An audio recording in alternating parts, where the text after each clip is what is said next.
Institute's cost-benefit model, and I'll just talk about the crime model right now. We could talk about the education model and the child welfare model. Those are similar models, but they look at different outcomes. But the crime model, technically, it just does some actually fairly simple and straightforward things. First, we just need to know whether something works or not. So that doesn't have anything to do with economics. That has to do with science and trying to determine whether, let's say, a therapeutic program in the juvenile system, or maybe education in the adult system, or a prevention program actually works to reduce crime outcomes. That's the first part. Just does something work or not? Once we do that, then we begin to ask the question, well, what's it worth to us to make, if we can find something that works? That's where the economics comes in, when you try to put a worth on something. What we do for crime outcomes is we look at two principal sources of benefits that would happen as a result of crime being lower. One is to the victims. If you have lower crime, you have fewer number of victims. And so we use some national estimates that have been produced on victimization costs of crimes. We don't compute those for Washington State. We just borrow some numbers that have been computed nationally.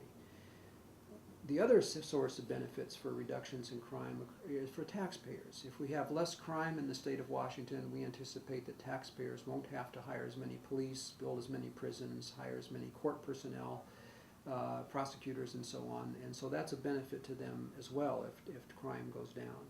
So there we have modeled the Washington system specifically, going through step by step by step how workload changes and what happens to budgets in the police agencies, in courts, in local adult and juvenile corrections, and in state juvenile and adult corrections. You have to go through that model somewhat painstakingly to try to come up with what we think are realistic variables that measure, if we can reduce crime with some program, how much money our Washington taxpayers are going to save. So we add those two pots of money together when we determine what the benefits of something are worth.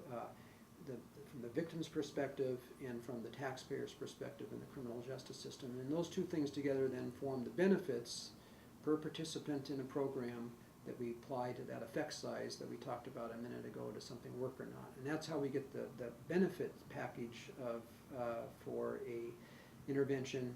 And then we have to go through a process to figure out, well, what's it cost for us to produce that program? What's it cost for us to do functional family therapy for juvenile offenders? Or what does it cost to run a prevention program like Nurse-Family Partnership, which has had crime outcomes? Or what does it cost for us to run a cognitive behavioral therapy program for adult offenders, say in the prison system? So there we go in and we do a special analysis of trying to figure out the actual cost to implement programs in the state of Washington.